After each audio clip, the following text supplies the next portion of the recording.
મિત્રો સ્વાગત છે આપનું my classroom online GPSC current અફેર્સની આપણી સિરીઝ ચાલી રહી છે સપ્ટેમ્બર 2022 પાર્ટ 1 બરાબર. પાર્ટ 2 પણ આપણે જોઈશું with the help of selected candidates as per the demand of GPSC આપણે કરીશું with previous year question for reference. બરાબર છે. તો મારા વિશેની થોડી જાણકારી છે. જીપીએસસી ઇઝ ધ ફ્યુચર આપણી જે ચેનલ છે ટેલિગ્રામની આપ જોઈન કરી શકો છો. લિંક ડિસ્ક્રિપ્શન બોક્સમાં મળી જશે. I am focusing on your selection. બરાબર છે. Not to make you PhD holder. આપણે પીએચડી કરવાની નથી, સિલેક્શન થવું જોઈએ એટલે જરૂર પૂરતું જ વાંચવાનું. તો સૌપ્રથમ જોઈએ the competitiveness roadmap of India at the rate 100 report બહાર પાડ્યો છે ગવર્મેન્ટે. તો સૌથી પહેલાં તો જોઈએ કે કી ફેક્ટર્સ શું ઇમ્પોર્ટન્ટ છે. તો ગવર્મેન્ટ જે છે એ માર્કેટ ઉપર ફોકસ કરશે. બરાબર છે. કોમ્પિટિટિવ એક્સચેન્જ રેટ એટલે આપણે જે ડોલરની સામે રૂપિયો જે ઉપર નીચે થાય છે એ સ્ટેબલ કરવાનો ટ્રાય કરશે. ઇન્ક્રીઝ ધ એક્સપોર્ટ વધારવામાં આવશે અને increase the FDI and FPI. બરાબર. આવું સ્ટેટમેન્ટ આવે તો સ્ટેટમેન્ટ ખોટું થઈ જશે. ખાલી એફડીઆઈ ઇન્ફ્લો પર ફોકસ કરશે. આવું ખોટું સ્ટેટમેન્ટ તમને જોડે જોડે એટલા માટે શીખવાડું છું કે તમારા મગજમાં આ વસ્તુ રહે. સીધું જો બધું જ જણાવી દઈએ તો કદાચ એક્ઝામના ટાઈમે એ યાદ આવે નહીં. આ રીતે તૈયારી કરશો તો યાદ આવશે. અનુભવના આધારે કહું છું એટલે એના પર તમે વિશ્વાસ કરી શકો છો. પ્રિલિમ્સમાં ક્લિયર બધી 3-4 કરેલી છે. બરાબર છે. તો increase the only FDI, FPI નહીં આવે. બરાબર છે.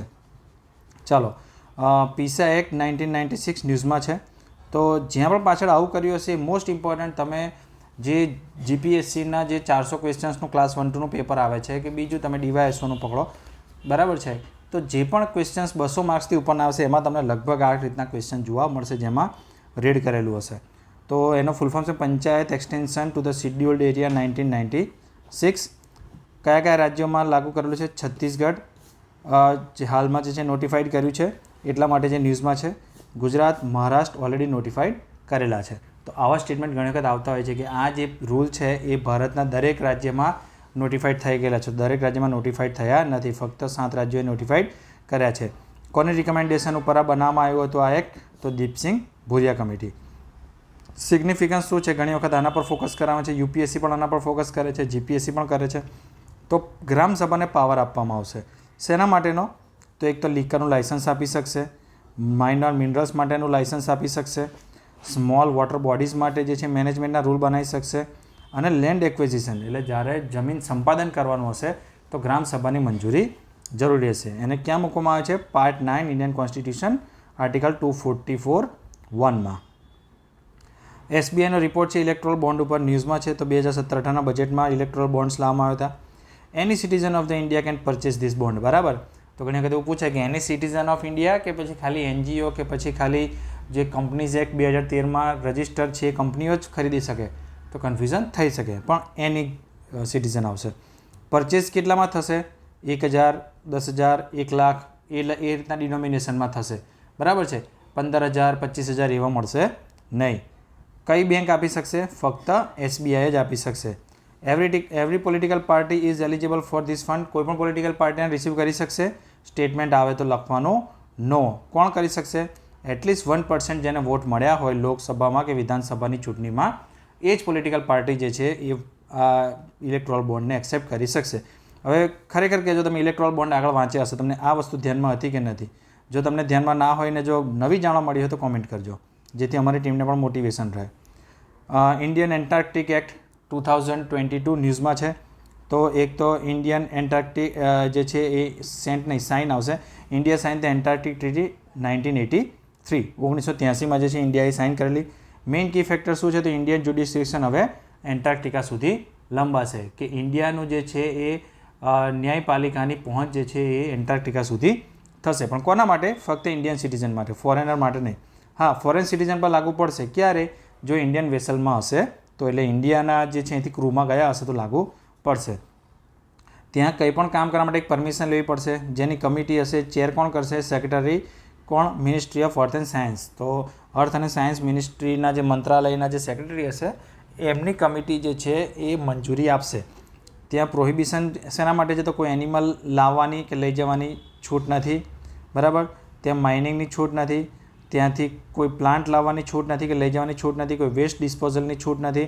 અને એન્ટાર્કટિકામાં અત્યારે હાલ કોઈ સેન્ટ્રલ ગવર્મેન્ટ છે જ નહીં, ત્યાંની કોઈ ગવર્મેન્ટ છે નહીં કે ત્યાંના કોઈ ઇન્ડિજિનિયસ પીપલ પણ છે નહીં. આ સ્ટેટમેન્ટ યાદ રાખજો ખાસ. કદાચ આવું આવે તો આપણને કન્ફ્યુઝન થાય કે ગવર્મેન્ટ તો હોય જ ને પણ નથી. બરાબર. નોન પ્રોલિફરેશન ટ્રીટીને 5 વર્ષ પૂરા થયા છે. એની રિવ્યૂ મિટિંગ હતી. તો નોન પ્રોલિફરેશન ટ્રીટી ક્યારથી ફોર્સમાં આવી છે? તો 1970થી. યાદ રાખજો. યુપીએસસી અને જીપીએસસી બંને આના પર ફોકસ કરે છે. કોણ કોણ એનો પાર્ટ નથી? India, Pakistan, south Sudan, Israel અને નોર્થ કોરિયા. આ જે છે એ એનપીટીનો પાર્ટ નથી, બાકી બધા મોટાભાગના દેશો છે. It is only binding international treaty. આ ફક્ત એકમાત્ર બાઇન્ડિંગ ઇન્ટરનેશનલ ટ્રીટી છે ન્યુક્લિયર ડિસઆર્મામેન્ટ માટે. સાર્ક વિશેના ન્યૂઝ જોઈએ તો રિજનલ ઇન્ટર ગવર્મેન્ટલ ઓર્ગેનાઇઝેશન છે સાર્ક. ક્યારથી આવ્યું હતું? 1985માંથી. બરાબર. વર્ષ યાદ રાખવામાં ઘણી વખત કન્ફ્યુઝન થતું હોય, પણ ઇમ્પોર્ટન્ટ વર્ષ યાદ રાખવાના. કેમ કે જીપીએસસી આપણે ગયા લેક્ચરમાં પણ જોયું હતું કે ક્વેશ્ચન પૂછ્યો હતો કે સાર્કનું જે છે સાઇન ઇન્દિરા ગાંધીજીએ કરી હતી. તો ઘણી વખત કોઈ આવું નામ આપી દે તો આપણને એવું થાય કે હવે ખબર નહીં હશે, સાચું હશે, શું હશે. બરાબર છે. પણ વર્ષ ખબર હશે તો તમે એને રિલેટ કરી શકશો કે ભાઈ આ વર્ષમાં આ વ્યક્તિ પ્રધાનમંત્રી નહોતું. સેક્રેટરીએટ ક્યાં છે? એનું હેડક્વાર્ટર કાઠમાંડુમાં. કોમેન્ટમાં જણાવજો કે ઇન્ડિયામાં કઈ ઇન્ટરનેશનલ ઓર્ગેનાઇઝેશનનું જે છે એ હેડક્વાર્ટર રહેલું છે. ગુરુગ્રામમાં છે. એ પણ તમને હિન્ટ આપી દઉં. તમારા ઓર્ગેનાઇઝેશનનું નામ લખવાનું છે. સાર્ક યુનિવર્સિટી એસ્ટાબ્લિશ કરવામાં આવશે ક્યાં? ઇન્ડિયામાં. બરાબર છે. સાર્ક વિશે તમે ઘણું બધું વાંચ્યું હશે, પણ બોલો આ સ્ટેટમેન્ટ ખબર હતી? આવું આવે તો તમને કન્ફ્યુઝન થાય, એવું થાય કે બહુ અઘરું પૂછે છે યુપીએસસી, બહુ અઘરું પૂછે છે જીપીએસસી. કશું અઘરું નથી પૂછતી. આપણું ફોકસ એવું થાય છે કે આપણે બિનજરૂરી વસ્તુઓ વાંચ કરીએ છીએ. એક્ઝામિનર તમારે પેપર કાઢવાનું તો તમે શું પૂછો એવી દ્રષ્ટિથી જ્યારે વાંચશો તો તમે પાસ થઈ જશો. સાર્ક કન્ટ્રીઝ જોઈ લો. અફઘાનિસ્તાન, પાકિસ્તાન, ઇન્ડિયા, બરાબર છે, શ્રીલંકા, બાંગ્લાદેશ, ભૂટાન, નેપાળ. બરાબર છે. માલદીવ્સ સાર્કનો પાર્ટ નથી. માલદીવ્સ માટે કન્ફ્યુઝન છે, જોવું પડશે. મને પણ આઈડિયા એક્ઝેક્ટ નથી માલદીવ્સમાં, કારણ કે સાર્ક અને બે ઓફ બેંગાલમાં જે છે એ કન્ફ્યુઝન થતું હોય છે. એટલે બે ઓફ બેંગાલમાં તો નથી, સાર્કમાં લગભગ છે માલદીવ. ચાબાર ડે ઇન્ડિયાએ સેલિબ્રેટ કર્યો હાલમાં. તો ચાબાર પર પહેલાં તો ક્યાં આવેલું છે? ઈરાનમાં. અને એનું જિયોગ્રાફિકલ લોકેશન ક્યાં છે? ગલ્ફ ઓફ ઓમાનમાં. હવે વિચારો આવું પૂછી કાઢે કે ચાબાર પોર્ટ ગલ્ફ ઓફ ઓમાનમાં છે તો આપણને કન્ફ્યુઝન થાય કે એ તો ઈરાન જોડે છે. બરાબર. પણ આ જે ઈરાન છે એ ગલ્ફ ઓફ ઓમાન, એટલે આપણે જે બંગાળની ખાડી કેવું કહીએ છીએ એવું ગલ્ફ ઓફ ઓમાન પડે છે. બરાબર. ત્યાં છે. તો આ ઇન્ડિયા છે, આ પાકિસ્તાન છે. પાકિસ્તાનનું ગ્વાદર પોર્ટલ જે ચાઇના પોર્ટ જે ચાઇના ડેવલપ કરે છે એ નજીક જ છે. આપણે અફઘાનિસ્તાન જવા માટે ઈરાનનો ઉપયોગ કરીએ છીએ. અહીંથી જહારાંજ અને જહારાનથી ડેલારામ. બરાબર છે. આનું અત્યારે રેલવે નેટવર્ક પર ઇન્ડિયા બનાવી રહ્યું છે, એટલે ન્યૂઝમાં છે. આ મેપ યાદ રાખજો. ધ રૂલ ઓફ ઓરિજિન વિશ્યુ નથી. ધ રૂલ ઓફ ઓરિજિન વિશેનો જે છે કોન્સેપ્ટ ગવર્મેન્ટ ટ્રાય છે. તો what is the rule of origin? તો દે આર સમ ક્રાઇટેરિયા છે determination to the origin of that product. બરાબર. કોઈ પણ પ્રોડક્ટ ક્યાં બની છે, કયા દેશમાં બની છે, એના ઓરિજિન ઉપર ગવર્મેન્ટ ફોકસ કરે છે. કેમ કે એના લીધે જે છે એ કોઈ દેશ જે છે એ ઇન્ડિયામાં કોઈ વસ્તુનું ડમ્પિંગ કરી શકે નહીં. એને બીજા દેશે કંઈ પણ એમાં વેલ્યુ એડિશન કરેલી હોવી જોઈએ. ફોર એક્ઝામ્પલ, ઇન્ડિયા અને ચાઇના સાથે ફ્રી ટ્રેડ નથી. બરાબર છે. તો હવે ઇન્ડિયાને એવું હોય કે ભાઈ ચાઇનાની વસ્તુ ઇન્ડિયામાં ના આવી જોઈએ, તો ચાઇના શું કરે? ચાઇના જે છે એ આપે પાકિસ્તાનને, પાકિસ્તાન જે છે ઇન્ડિયાને આપે. તો ચાઇના આપે નેપાળને અને નેપાળ આપે ઇન્ડિયાને. તો ચાઇનાની જ વસ્તુ આવી. તો એ જે છે આપણે રોકવા માટે રૂલ ઓફ ઓરિજિન, કે જ્યાં પણ વસ્તુ આવે આપણે જોઈએ છીએ કે ક્યાં બની છે. જો ચાઇનામાં બની હશે તો આપણે એને લાગુ નહીં કરીએ નિયમ. બરાબર છે. અને જો એ ફ્રી ટ્રેડ એગ્રીમેન્ટ આપણો જે દેશ જોડે હશે એની અંદર એણે વેલ્યુ એડિશન કરીને બીજા દેશે આપી હશે તો આપણે એને જે છે એ કન્સિડર કરીશું. બીજું ડેમોગ્રાફિક ડિવિડન્ડ ન્યૂઝમાં છે. કેમ કે એનએસઓ દ્વારા એક રિપોર્ટ બહાર પાડવામાં આવે છે, યુથ ઓફ ઇન્ડિયા 2022. તો સૌપ્રથમ તો આ જ ક્વેશ્ચન બની શકે કે યુથ ઓફ ઇન્ડિયા 2022 કોને રિપોર્ટ બહાર પાડે? એનએસઓ દ્વારા. રિપોર્ટમાં શું કહેવામાં આવ્યું છે કે 15 થી 29 વર્ષના કેટલા લોકો છે ભારતમાં? 27% લોકો. બરાબર છે. અને જે આપણે જે કહીએ છીએ 35 વર્ષથી નાના જે છે લગભગ 65 કરોડ લોકો છે. એટલે એક્ઝામિનેશનમાં તમે જોતા હશો કે અત્યારે એક્ઝામિનેશન આપી શકાય, એક્ઝામમાં જે ક્રાઇટેરિયામાં ફિટ થતા હોય એવા યંગસ્ટરની સંખ્યા બહુ જ છે. એટલે જે છે અત્યારે કોમ્પિટિશન ટોપ પર ચાલી રહ્યું છે. ડેમોગ્રાફિક ડિવિડન્ડ એટલે એ કન્ટ્રી જે હાઈએસ્ટ વર્કિંગ એજ ગ્રુપને એન્જોય કરતી હોય, કે જેની અંદર સૌથી વધારે વર્કિંગ પોપ્યુલેશન હોય 15 થી 64 વર્ષ. બરાબર છે. ગવર્મેન્ટ ઇનિશિયેટિવ કયા છે? તો એક તો નેશનલ યુથ પોલિસી બનાવી છે ગવર્મેન્ટે, skill India mission, startup mission, મનરેગા, મુદ્રા યોજના. આ બધું જે છે એ ડેમોગ્રાફિક ડિવિડન્ડનો લાભ લેવા માટે ગવર્મેન્ટે બનાવ્યું છે. કેમ વાંચવાનું આપણે? આટલો ડેટા કેમ યાદ રાખવાનો? તો ગવર્મેન્ટનો રિપોર્ટ આવ્યો તો વિંગ્સ ઇન્ડિયા 2022 એના પર જે છે ક્વેશ્ચન પૂછેલો છે. તો આ વખતે રિપોર્ટ આવ્યો છે યંગ ઇન્ડિયા 2022 ટુ એના પર ક્વેશ્ચન એક્સપેક્ટેડ છે.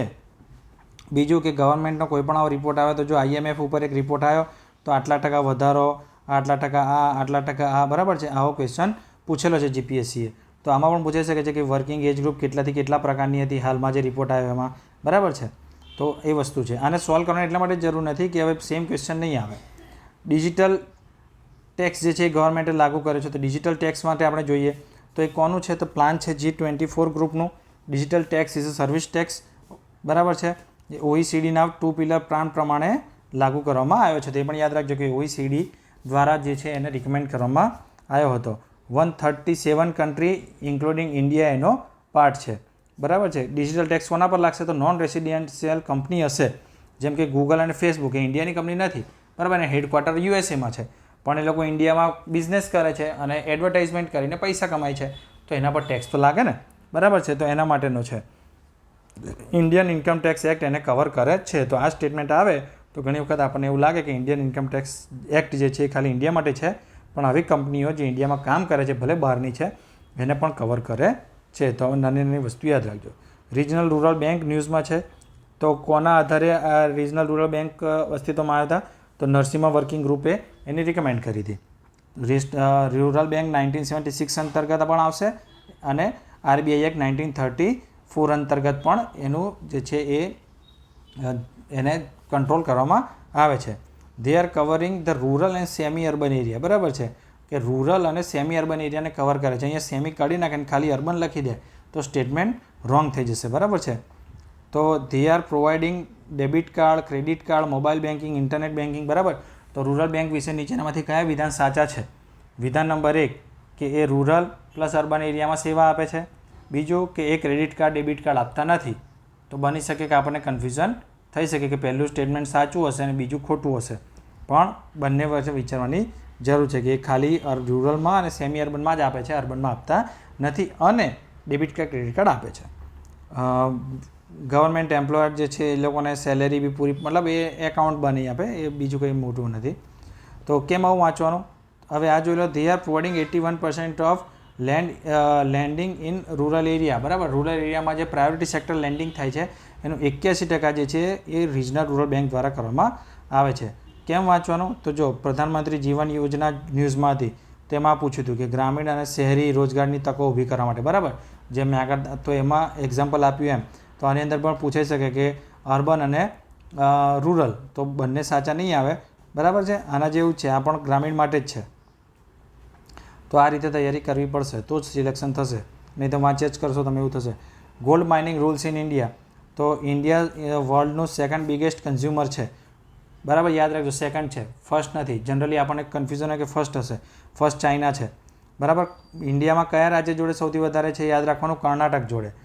બીજું ઓટોમેટિક રૂટથી 100% FDI ફ્લોની છૂટ મળેલી છે ગોલ્ડ માઇનિંગ માટે અને અન્ય એને લગતી પ્રોસેસ માટે. Rule related to minor minerals કોના અંતર્ગત આવશે? સ્ટેટના અંતર્ગત આવશે. લાઇક સેન્ડ, જેમ કે રેતી છે તો રેતીને લગતા નિયમ સેન્ટ્રલ ગવર્મેન્ટ નહીં બનાવે, સ્ટેટ ગવર્મેન્ટ બનાવશે. GPSCએ આ ક્વેશ્ચન પૂછેલો હતો 2018માં, કદાચ 2018નું પેપર હોય તો જોઈ લેજો, સેન્ડ માઇનિંગ વિશે પૂછેલો હતો. સારસ પ્રોજેક્ટ જે છે ન્યૂઝમાં છે, તો સૌથી પહેલાં તો જોઈ લઈએ શું છે.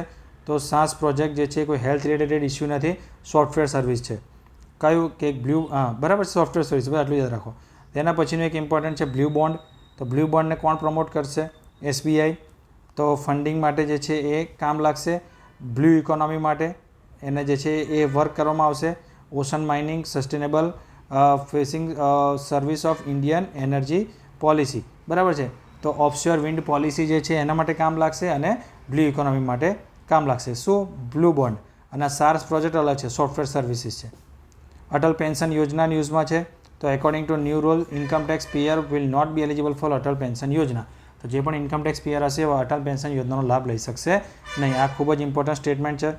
અટલ પેન્શન યોજના વિશે જોઈ લઈએ તો એજ ગ્રુપ 18 થી 40, મંથલી ઇન્કમ જે છે પેન્શન 10,000 to 50,000 મળશે આફ્ટર ધ એજ ઓફ 60, અને ઇટ વોઝ લોન્ચ ઇન 2015. આટલું ઇનફ છે. ક્વેશ્ચન આવશે તો આમાંથી જ આવશે. ગ્રામીણ ઉદ્યમી પોર્ટલ ન્યૂઝમાં છે, તો ગ્રામીણ ઉદ્યમી પોર્ટલ તો નેશનલ સ્કિલ ડેવલપમેન્ટ કોર્પોરેશન દ્વારા એને ફંડ કરવામાં આવશે. શેના માટે છે? ટ્રાઇબલ સ્ટુડન્ટ્સ માટે છે. યાદ રાખજો, ગ્રામીણ ઉદ્યમી પોર્ટલ બધા માટે નથી કે ખેડૂતો માટે હોય એવું કદાચ આપી દે કે ખેડૂતો માટે છે તો નથી, ટ્રાઇબલ સ્ટુડન્ટ્સ માટે છે. ઇમ્પ્લિમેન્ટેડ ઇન 6 સ્ટેટ, આખા દેશમાં પણ ઇમ્પ્લિમેન્ટ કરવાનો નથી, ફક્ત 6 રાજ્યોમાં જ, મહારાષ્ટ્ર, છત્તીસગઢ, રાજસ્થાન, મધ્યપ્રદેશ, ઝારખંડ અને ગુજરાત. ઇમ્પોર્ટન્ટ એટલા માટે થઈ જાય કારણ કે 6માં એક ગુજરાત પણ છે, એટલે આ વખતે ક્વેશ્ચન આના પર ચોક્કસ આવશે. ટ્રેનિંગ આપવામાં આવશે શેના માટેની?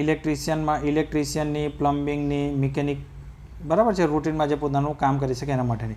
તો ઉદ્યમ પોર્ટલ માટે પહેલાં 5 પોઈન્ટ યાદ રાખજો. ઉડાન સ્કીમ ન્યૂઝમાં છે, કેમ કે એને હાલમાં 5 યર એને પૂરા કર્યા છે. તો it's a connectivity scheme for affordable travelling, air travelling. કોણ એને કંટ્રોલ કરશે? Airport authority of India. અને જે છે એ એનો ટાર્ગેટ શું છે? તો 1000 રૂટ કરવાના છે 2026 સુધીમાં. National intellectual property awareness mission, શોર્ટમાં એને નિપમ, NIPAM. તો સૌપ્રથમ તો એ જ ક્વેશ્ચન બને કે નિપમ એટલે શું, બરાબર છે. તો હેલ્થ રિલેટેડ, એગ્રીકલ્ચર રિલેટેડ છે, તો કન્ફ્યુઝન થઈ શકે. તો એ છે ઇન્ટેલેક્ચ્યુઅલ પ્રોપર્ટી વિશે. It will cover 1 million students of India. લાગુ કોણ કરશે? Ministry of commerce and industry, બરાબર. અને હાયર એજ્યુકેશનના જે સ્ટુડન્ટ્સ છે 8 થી 12માં વાળા એમને લેવામાં આવશે. અને આત્મનિર્ભર ભારત અંતર્ગત જે છે એમને IPRની નોલેજ આપવામાં આવશે. તો નિપમ વિશે આ 3-4 વસ્તુ યાદ રાખજો, ક્વેશ્ચન આવશે તો આમાંથી આવશે. મૂન લાઇટનિંગ હાલ ન્યૂઝમાં છે.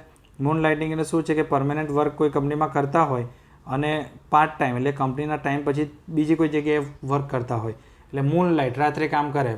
ધારો કે અહીં 7 વાગે છૂટી ગયા તો 9 થી 11 કે એવું કોઈ બીજી જગ્યાએ કામ કરે, બરાબર છે. તેને મૂન લાઇટનિંગ તરીકે કહેવામાં આવે છે. એટલું યાદ રાખજો, બસ આટલો કોન્સેપ્ટ જ જાણવાનો છે. વર્લ્ડ હાઈએસ્ટ રેલવે બ્રિજ હાલમાં બનાવ્યો છે 1.3 કિલોમીટરનો, ક્યાં? ચિનાબ રિવર ઉપર, ચિનાબ રિવર, કાશ્મીર. બીજું ફેસ રેકોગ્નાઇઝેશન ટેકનોલોજી ન્યૂઝમાં છે. તો બાયોમેટ્રિક સોફ્ટવેર છે, સર્વેલન્સ માટે વપરાય છે, બરાબર. ઇન્ડિયામાં ક્યાં યુઝ થાય છે? તો જીવન પ્રમાણ માટે, આધાર એપ્લિકેશન માટે અને ડિજિટલ માર્કશીટ CBSEના સ્ટુડન્ટ્સ માટે. તો માનો કે આ ત્રણ વસ્તુ આવે ને હોય, પહેલું, બીજું, ત્રીજું, તો તમે શું લખો? પહેલું ને બીજું લખો. તમને એવું થાય કે ના આના માટે યુઝ થતું નહીં હોય, પણ યાદ રાખજો આ થોડું ઓડ ક્વેશ્ચન છે, આના માટે થાય છે. નિદાન પોર્ટલ છે, national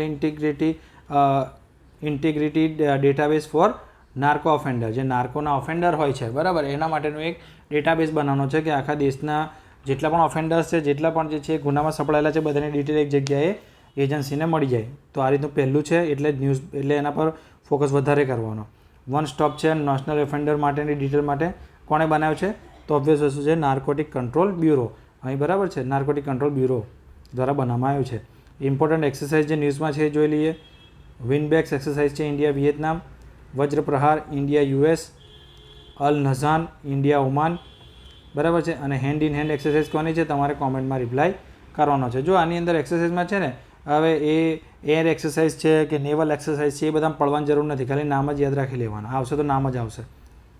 India submitted new national determinant contribution, બરાબર છે, એને હમણાં સબમિટ કરાયું છે. શું છે જોઈ લઈએ. તો વોલેન્ટરી સ્ટેપ્સ છે પેરિસ ક્લાઇમેટ એગ્રીમેન્ટ અંતર્ગત. તો 2020થી જે પેરિસ ક્લાઇમેટ એગ્રીમેન્ટ લાગુ થયું, તો દરેક દેશે જાતે નક્કી કરવાનું છે કે ભાઈ અમે લોકો આટલું કાર્બન ઓછું કરીશું, અમે લોકો આટલા વૃક્ષ વાવીશું, બરાબર. તો નેશનલી ડિટરમાઇન્ડ કોન્ટ્રીબ્યુશન છે કે જાતે નક્કી કરવાનું, કોઈ તમને ફોર્સ ના કરે, બરાબર. તો એના વિશે હાલમાં ઇન્ડિયાએ જ સબમિટ કરાયું છે. તો કોને સબમિટ કરવાનું? UNDPને. UNDPને નહીં, ધ્યાન રાખજો, UNFCCCને સબમિટ કરવાનું.